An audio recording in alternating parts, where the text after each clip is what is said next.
اس کی بات ابھی نہ مکمل ہی تھی کہ سامنے کی سیڑھیوں سے ایک پولیس انسپیکٹر جس کا پیٹ اس کے سارے جسم پر حاوی تھا برآمد ہوا۔ اس کے تعاقب میں 3 سپاہی اور ایک حوالدار بھی اوپر آ گئے تھے۔ تم لوگ بیٹھو، میں ذرا ان حرام خوروں کا دماغ درست کر کے آتا ہوں۔ لالا جمنا داس یہ کہہ کر باہر چلے گئے۔ عثمان کے لیے تو یوں بھی باہر نکلنے کا سوال ہی پیدا نہیں ہوتا تھا۔ لالا جی کے تعاقب میں جب ان کی صاحبزادی نے بھی باہر جانا چاہا تو عثمان بھی بظاہر غیرت کھا کر اٹھ کھڑا ہوا، لیکن لکشمی نے اسے دوبارہ بیٹھ جانے پر مجبور کر دیا۔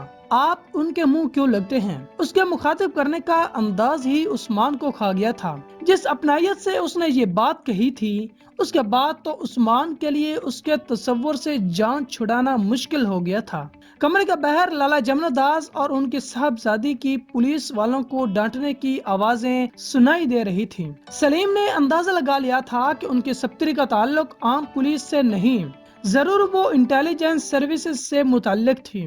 وہ جانتا تھا کہ سی بی آئی اور را میں بڑی تعداد میں لڑکیاں کام کرتی ہیں۔ ان میں وہ لڑکیاں بھی شامل تھیں جنہیں خصوصی تربیت دے کر ملک سے باہر دوسرے ممالک میں بھیجا جاتا تھا، اور انہی میں وہ لڑکیاں بھی موجود ہیں جو تخریب کاری کی خصوصی تربیت حاصل کرنے کے بعد پاکستان میں داخل کر دی جاتی ہیں، جہاں کئی غدار ان کے لیے باہیں پھیلائے موجود ہوتے ہیں۔ عثمان کبھی یہ سوچ کر لرز کر رہ جاتا تھا کہ غداروں کے لیے جتنی زرخیز زمین راہ کو پاکستان میں میسر ہے، شاید دنیا کے کسی بھی ملک میں میسر نہیں تھی۔ وہ جانتا تھا کہ پاکستانی عوام تو ملک کی بقا اور سالمیت کے لیے کسی بھی لمحے کٹ مرنے کو تیار رہتی تھی، لیکن اسے اس تلخ حقیقت کا بھی شدت سے ادراک تھا کہ پاکستان کے کچھ لوگ اپنے معمولی اور گھٹیا مفادات کے لیے ملکی سلامتی کو داؤ پر لگانے کے لیے ہر لمحہ تیار رہتے تھے۔ بس امید کی ایک کرن تھی جو اس کا حوصلہ بڑھائے رکھتی تھی کہ ابھی تک ملک کی دفاعی افواج میں غداروں کی تعداد آٹے میں نمک کے برابر بھی نہیں تھی، یا پھر اس ملک کے کروڑوں سیدھے سادے عوام تھے جن کا ایمان تھا کہ ان کا جینا مرنا پاکستان کے دم سے ہے، اور وہ جیتے جی اپنے ملک کو غیروں کے آگے گروی رکھنے کا تصور بھی نہیں کر سکتے تھے۔ لکشمی کے گنڈوں سے ٹکرا جانے اور لڑنے کا انداز تو اس بات کی چغلی کھا رہا تھا کہ وہ انٹیلیجنس کی تربیت یافتہ ہے، لیکن اس کا تعلق کس ایجنسی سے ہے؟ وہ انٹرنل انٹیلیجنس سروسز سے متعلق ہے یا ایکسٹرنل انٹیلیجنس سروسز سے متعلق ہے؟ یہ سوالات ابھی جواب طلب تھے۔ ایک بات ضرور تھی کہ اگر ایک مرتبہ ان لوگوں کو اس بات کا اطمینان ہو جاتا کہ عثمان نے جو کہانی انہیں سنائی ہے وہ سچ ہے، تو وہ ان کا اعتماد حاصل کر کے اپنے لیے بڑی آسانیاں پیدا کر سکتا تھا۔ شاید پولیس والوں کو انہوں نے اپنی اہمیت جتلا کر چالو کر دیا تھا، کیونکہ تھانے دار کا لہجہ بڑا معذرت خواہانہ تھا، اور وہ اپنی بر وقت آمد نہ آنے کا سبب کالکا مائی کے میلے میں اپنی مصروفیات بتا رہا تھا، جبکہ ریٹائر ڈی ایس پی لالا جمنا داس اور ان کی سپتری انسپیکٹر لکشمی پانڈے مسلسل اسے ڈانٹ پلا کر اس کی کھچائی کروانے کی دھمکیاں دے رہے تھے۔ بڑی مشکل سے قریباً 10 منٹ کی منت سماجت کے بعد پولیس والوں کی جان چھوٹی تھی، اور پولیس انسپیکٹر اپنے ماتحتوں کو نالائکی کے طعنے اور گالیاں دیتا ہوا واپس جا رہا تھا۔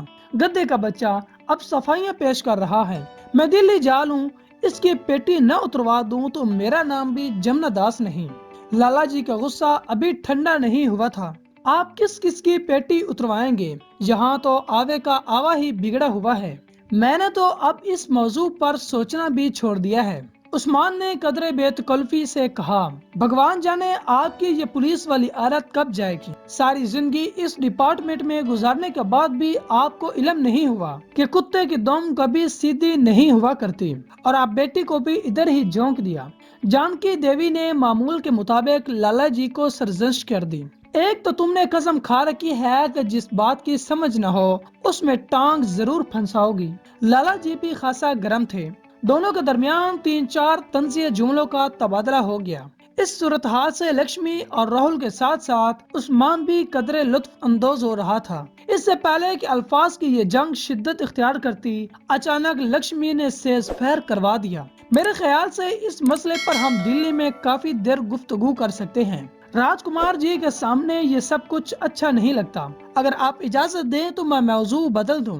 اس نے دونوں کے درمیان ریفری کی طرح کھڑے ہو کر کہا، اپنے باپ کو سمجھاؤ۔ میں تو پاگل ہوں۔ لالا جی نے اپنی مسز کی بات کرتے ہوئے کہا، مما نے یہ نہیں کہا، نہ ہی کسی اور نے یہ رائے قائم کی ہے۔ راہل خاصا بگڑا ہوا لاڈلا بچہ لگتا تھا۔ راہل، شٹ اپ، آپ کوئی اس مسئلے پر نہیں بولے گا، لکشمی نے کمانڈر کے لہجے میں کہا، اور واقعی سب نے اس کا حکم مان لیا۔ عثمان کے کہنے پر انہوں نے ایک دوسرے کی بجائے اس کے لائے ہوئے پھلوں پر غصہ اتارنا زیادہ مناسب جانا تھا، اور اب فضا یکسر بدل گئی تھی۔ ایک مرتبہ پھر ان کا مرکز گفتگو عثمان کی ذات بن چکی تھی۔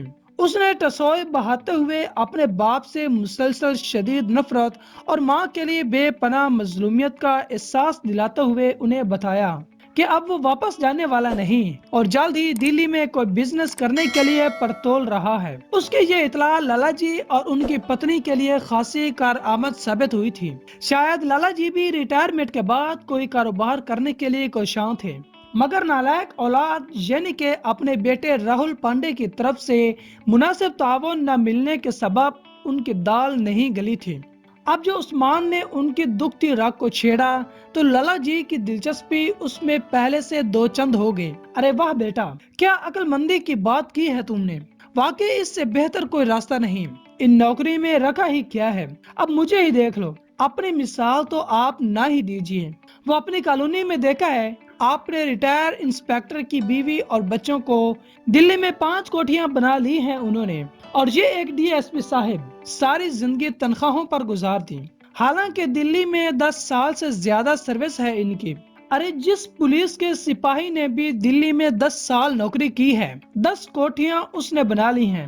وہ تو بھلا بھگوان کرے میرے پتا جی کا، جنہوں نے پیچھے پڑ کر آپ سے سر ڈھانپنے کے لیے ایک چھوٹا سا بنگلہ بنوا لیا، ورنہ تو کرائے کے مکانوں میں ہی دھکے کھا رہے ہوتے۔ جانکی دیوی ایک مرتبہ پھر کودنے کے لیے پرتول رہی تھی، لیکن 2-3 فکروں کے تبادلے کے بعد انہیں شاید اپنی غلطی کا احساس ہو گیا تھا اور انہوں نے موضوع بدل لیا۔ تو معزز ناظرین، میں امید کرتا ہوں کہ آپ کو ہماری آج کی یہ قسط بہت پسند آئی ہوگی۔ اگر پسند آئی ہے تو اس چینل کو سبسکرائب، ویڈیو کو لائک اور شیئر کرنا مت بھولیے۔ ملتے ہیں ایک نئی ویڈیو کے ساتھ، تب تک کے لیے اللہ حافظ۔